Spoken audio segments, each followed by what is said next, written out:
Hello everybody, Zero Optics here, just here to tell everyone some pointers on how to get the ideal OBS streaming quality settings for their stream.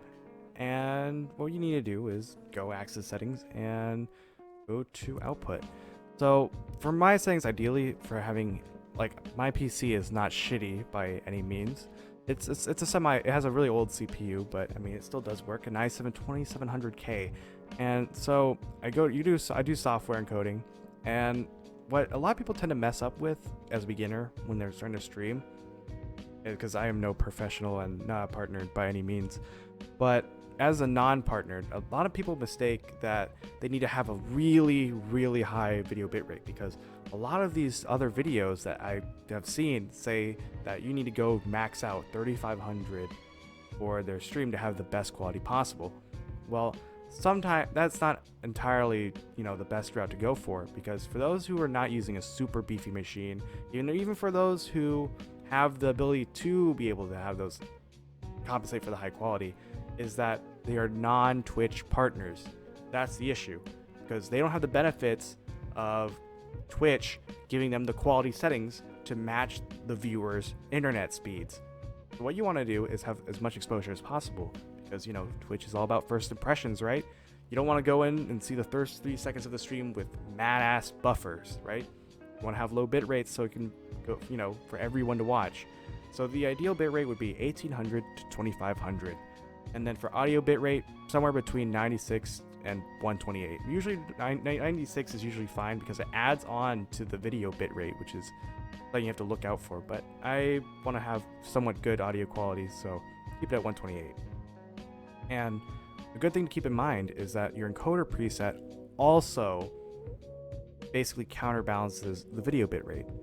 So if you have the higher your video bitrate is, you can, for those who are using mid-range PCs, choose to increase the encoding speeds of their CPUs. So if you're playing like The Division, for instance, and you have really high, encoding and your thing is being overloaded, what you want to do is this may be the culprit, and you might switch this to super fast or even ultra fast.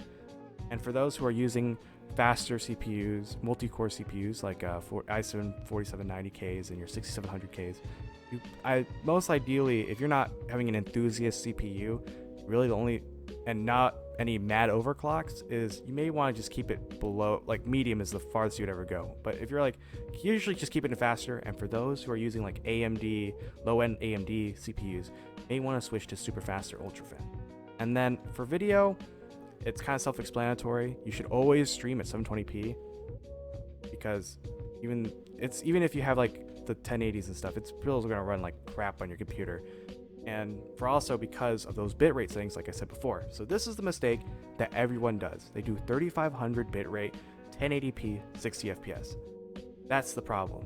What you want to do is you want to keep the low bitrate, like I said before. And with a low bitrate, which means it can only compress so much quality into your streams when you upload, what you want to do is keep it at 720p and recording at 30 FPS. Because usually Twitch, since you're non-partnered, really handicaps you, and you're really just wasting CPU power and energy by streaming any higher. So really just keep it 720p, 30 FPS at your comfortable bitrate settings between 1800 and 2500 like before. So those are the most ideal settings you want to keep for your stream. So yeah.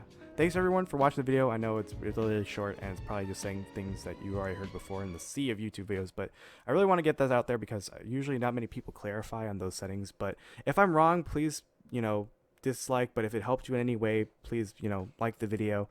And yeah, thank you for everyone who stopped by and choosing this video to watch. Thank you.